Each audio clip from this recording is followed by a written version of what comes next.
All right, thank you for staying with Daybreak. We're still talking about the issue of corruption and just going through 2019, the highlights, what the issues were. We're starting with corruption, we're going into others. There's the issue of femicide, there's the issue of droughts and floods, but mostly let's see what you're saying on this issue of corruption. Before we talk about the BBI proposal to give people 5%, should you incentivize integrity, so to speak? Let's see what you're saying. Brian Mutiga says the church has failed on the war against graft. They should make it clear if they are with the poor Kenyans or with the corrupt, incompetent and underperforming politicians. We expect the church to be showing us the way, not they have failed. Okay. Engineer Lazaro says 2019 is the year that will go down in history as the year EACC purge on graft targeted big fish, Ongera Haji and Kinoti. Please try hard to resist politics in this war for Kenyans to maintain their faith on your agencies. Sam says we have begun seeing a gradual transformation in our political circles where the corrupt are arrested. Sadly, no proper conviction. Okoth Eric says corruption is a moral issue and we will never win the war by Friday arrests and enforcement of BBI. The root cause is lack of fidelity to the laws of God and will only win if parents, teachers and pastors and leaders return to God. Comment from Eldoret says every corner of this country is dotted with the white elephants in the name of abandoned mega dams or incomplete stadia and other forms of infrastructure. Our growing economy cannot afford such waste and mismanagement. Sad enough, it seems these situations were deliberate to benefit certain individuals there. All right, let's see what else is going on here. And we were to talk about, Kevin, you were to talk about the issue of the BBI and incentivizing whistleblowers, 5%. What do you think? Is that a good move or a bad move? Well, Trevor, the biggest question to me is why do we need to incentivize this fight? Because the biggest concern to me should be what do we need to do to people who have been convicted of corruption?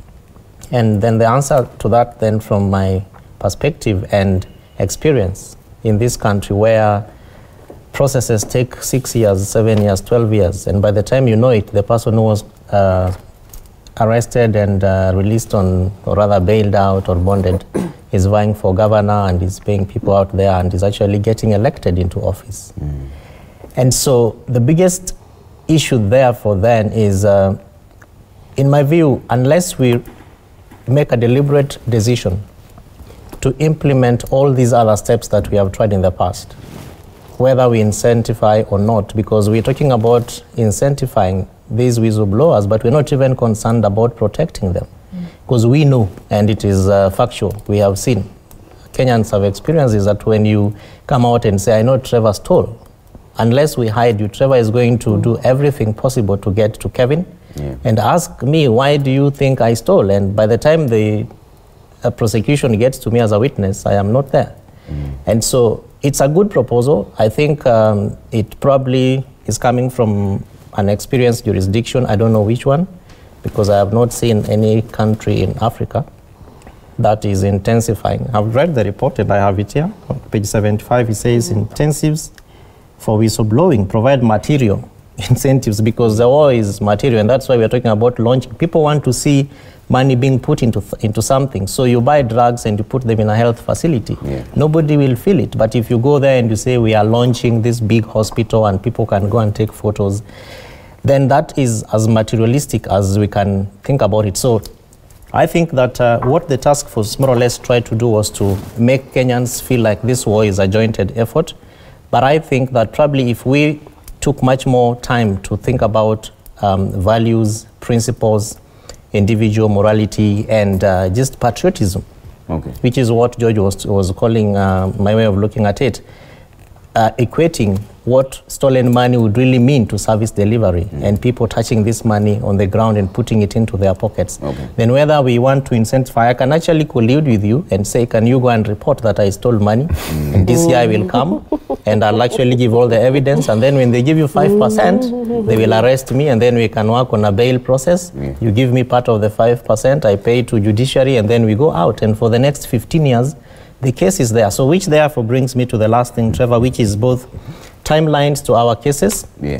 I think that JSC needs to consider an opportunity to look at how long can a suspected corruption case go Because we're talking about, for example, the biggest case here is every 5 years we have elections, and many of the people who get elected into office are people who have stolen public money and they're using it for campaign. So it is always very clear that that person will stand a higher chance than Kevin, who is trying every day to make a living and is aiming at an office which he knows very well that he does not have the money to pay the people. And then too is feedback. That these institutions, the good institutions that we are talking about, also need to consider a public participation process where we can come back and say that the Sonko case has moved from this level, it has gotten to this level because this is a public interest issue. Yeah. It is money that is supposed to deliver services to the people. So I think that the 5% is a good way of asking Kenyans to come out and report. But if we have seen wezi wa kuku wanafungwa 6 months, and they actually, so what is 5% of a cook which has been stolen, and then you convict this person and is serving a full jail term, as opposed to someone who has stolen 867 million. Okay. You know. I see Sheila and Renee want to jump into this. Sheila, will start with you. Yeah, I think that this recommendation was driven by the trends world over, where there's increasingly other jurisdictions are adopting a reward system for whistleblowers, but also because of the environment under which whistleblowers, live in. And as I reported earlier, very few Kenyans come up with reports on corruption. And as I said, the current statistic is only 6% will report. And there's fear of retaliation, fear of reprisal. Whistleblowers go through a lot. Some lose their jobs. Yes. Some will not get promoted because they blew the whistle on a wrongdoing that was happening or that was about to happen in an institution. Look at the case of David Munyakei and the whistleblower for Goldenberg. Look what happened to him. He died destitute. He lost his job. So I think it is just to ensure that, this reward system would ensure that, yes, you might end up losing all this. And really, I think we shouldn't be driven by the monetary incentive.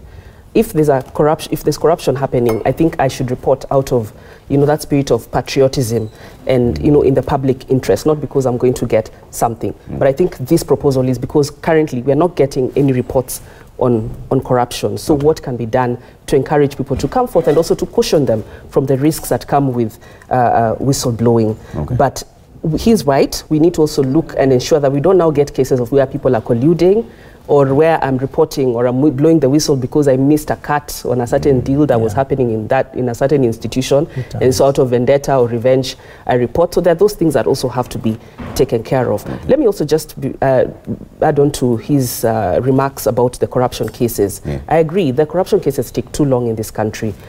Okay, previously they were taking almost 7 years. Now we are seeing a trend where they're taking about 5 years, and we need to push that down to maybe under 3 years. Because and that's why I like the Mumbi. I think one of my highlights of this year was the Mumbi ruling that people suspects corruption or suspects of any criminal acts and who have been arraigned in court should not go back to public office. Because how do we entrust people who have already are suspected of putting their hands in the public till, and then we say, okay, now you're in court, but you can just still go back and do your job and continue to take care of billions of public resources. Even though the COG now want to... Yes, and I think so, the COG really, I know that they're planning to appeal. I think the governors should focus on ensuring that their counties are clean so that they don't get themselves in that situation where they're arraigned in court and they're told, please step aside from office. Let them focus on cleaning up their counties rather than fighting this. I think this is a very progressive ruling, and I hope that we can take it further, like say in the next elections we actually see people being bad from vying for public office because they have these cases. Even at the suspect level. At a suspect level, you need to look at the ethical issues. Okay. How do you give someone a job to take care of public resources and they're already being suspected of misappropriation? Doesn't that then counter the innocence until proven guilty line? Well, I think, yes, people are, everyone is innocent until proven guilty, but we need to look at it not from the criminal perspective, but from the ethical perspective. Okay. And in any case, Trevor, if you are suspected of corruption and you go and say, you go for an interview somewhere else today, and your interviewers of that organization find out that you're actually currently in court, will they give you a job? But that's because we need They won't, but as Kenyans we do give them Kenyan, jobs. That would happen, and for the high positions. Just maybe a note to say, that in 2017, as TI and other civil society organizations, we presented 20 names of people who we said should not be allowed to hold public office because they had certain cases or there were certain investigations ongoing. Yeah. When you go back to that list of 20, most of them are currently in court or being suspected, or there are even new cases that have come up. Yeah. So again, I told you so. And I'm sure some of them are in office even now. Then I'll come to Bishop. Yeah. Rene, what do you think of this issue of incentivizing the fight against corruption? I'm often amused at our love for very grandiose activities without having first dealt with the basics. For 2 years now, there's been a Whistleblowers Protection Act or bill sitting with the Attorney General that has not been acted upon. 46% of Kenyans, according to IPOA's November report, state that they have either been asked for or in some cases been coerced into a position where they have to give a bribe. Can we first deal with the basics? Before we paint the house, shall we just clean it? As long as we do not have whistleblower protection, then we know that one of the first things, even if you incentivize, is that the chances of he or she who has been incentivized of being able to live long enough to benefit from that incentive are very low. Further, at what point does that incentive come in? If the incentive comes in at reporting, all that needs to happen is reporting followed by a recant. We've seen it before. Sometimes we need to, I think in Kenya, we need to peel back to the basics and start from there. On the issues of the courts and the speed of trials in this country, there's an elephant sitting in the room that has not been addressed, which is the appointment of judges and the Judicial Service Commission work towards speeding up and managing cases within the court system. This is not something that is unique only to corruption-related issues. It is endemic and it is across the board. Lawyers in practice will tell you today that you can go to court and get a hearing date in 2021, which means that the entirety of next year is ruled out. Imagine what that does for the derogation of a right that a person has gone to seek redress for in court. So this is when you come back to that question of institutional issues that need to be addressed. This needs to be addressed and needs to be addressed in a way that if we do have a body that has looked through and has vetted potential candidates for a position such as to sit on the bench, that it is not hamstrung at another institutional level. So before we go to the BBI, and I have absolutely nothing against incentivization, can we first begin by cleaning out the basics within our system as they currently exist? Okay. If we have not done that, there is no point in writing another report and spending more money. Okay. Bishop? Yeah, my first problem with incentivizing the whistleblowers and the reports on corruption is precisely that we are riding precisely over the wave or the very cause of corruption, greed. So you're incentivizing with the idea you'll be richer. If you're going to say and blow the whistle, you have a lot of financial gain. So we are opening a whole new career. And as my colleague here says, that's very easy to manipulate, very easy to take. And our Kenyan system has shown that they are very quick to devise new methods to run around whatever we said. So I feel that that on itself is riding on the wrong premise. The second I feel is that this conversation, and this is a conversation we have in our nation quite too often, is held at the higher echelon of the learned, and it's sometimes monopolized at that level. And we really are not looking down at the grassroots, at the what are the feedback systems. And I think we had about this report even of this song that has come out, and it's a feedback, and Kenya doesn't want to hear feedback. And this is one of the biggest problems we have. That even speaking about integrity, we have to be alive to the perception. And that perception is coming to from a 22-25% of this nation, which is the youth. And when the youth say this, I think we've got a problem. We must listen and not easily excused. And that's why I'm saying there's a bit of hijacking of many of these major discussions by the top echelon, the political class, and their so-called professionals who are passive throughout the political systems, and who should be the ones, I thank the Masai Mara haste professionals. That is a very rare occurrence. And finally, I think we've been used, there is the noise factor. Our country is often bombarded upon any serious discussion with a lot of noise, and a lot of noise versus the use of the voice of reason.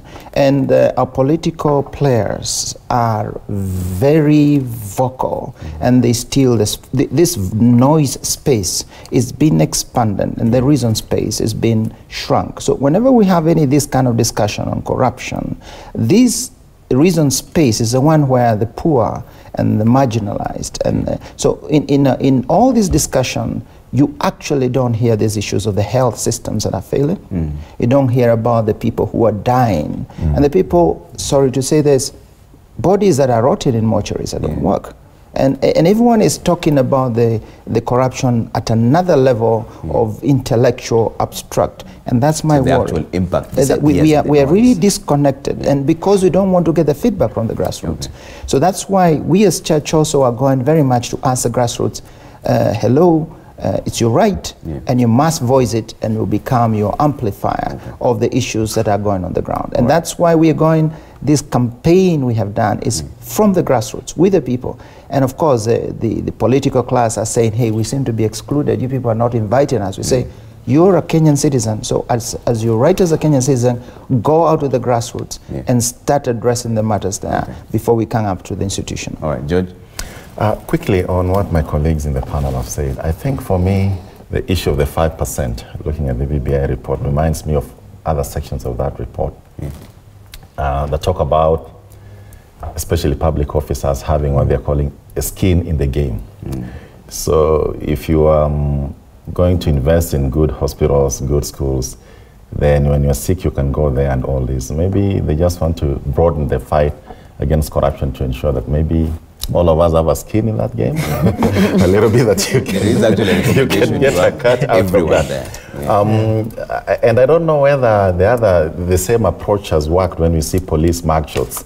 The most wanted criminal with a 50,000 booty. So maybe we can look at the statistics from what's already been practiced in this incentive in the criminal justice system, where the police always put the picture there, most dangerous, most wanted, and whether that works. Bounty. And whether we'll see the same working in corruption. But quickly, Trevor, I think on the issue that you asked on the corrupt then pleading and saying they're innocent until proven guilty, the powerful or the high and mighty in this country cannot be held to a different standard. And Sheila was asking you, when you're applying for jobs, we go through rigorous background checks. They call you a referees. They ask who your character, your background, and all this, and that should be applicable across the board. The Kenya National Commission on Human Rights, I think, working again with TI and a few other, then it was the Red Campaign. We went to the Supreme Court to seek for an advisory on precisely the same issues. How do we interpret Chapter 6? Is it a criminal standard or an ethical standard? It should be an ethical standard. Sadly, up to now, the Supreme Court has not given us direction on whether, when we're looking for leaders, we should be going on a balance of probabilities or on beyond reasonable doubt, as they're trying to say. For me, finally, it would be, let's interrogate the broad system of governance in this country, because we may be addressing the symptoms here and there, but without dealing with the architect of governance, especially on the issues of the rule of law. And I'm looking at the index, the rule of law index for 2019, 126 countries that looks at issues like constraints on government power, absence of corruption, open government. Open government, very useful with what he has done on beneficial ownership. It will turn down to what Pastor said. We're able then to track how people acquire their resources, order and security, regulatory enforcement, civil justice, and all that. If we do not get this right, because this is the basic, this is the architect of governance, and we're not getting it right because out of the 126 countries, what was Kenya's score? 101. So if we scored 101, we are only better than Egypt, we were better than DRC, we were better than Ethiopia, we are better than Cameroon, and Rene will be happy we're still better than Nigeria. But we are lower than Rwanda, we are lower than Rwanda, we are lower than South Africa, we are lower than Namibia, we are lower than Malawi, and we are lower than Ghana. So let's interrogate our architect, governance architect system. All right. I have to take a quick break here on DayBreak. When we come back, we had identified 4 key issues: human rights violation, corruption, drought and floods, and also femicide. I'll combine human rights violation and femicide. And the main question here is where did we go wrong and how do we fix it? If we can answer those 2 questions, I'll be a happy man. That right after the break. And also, 22422 is SMS line at Trevor Mbija at Citizen TV Kenya, #DayBreak. I'll sample some of your views right after the break.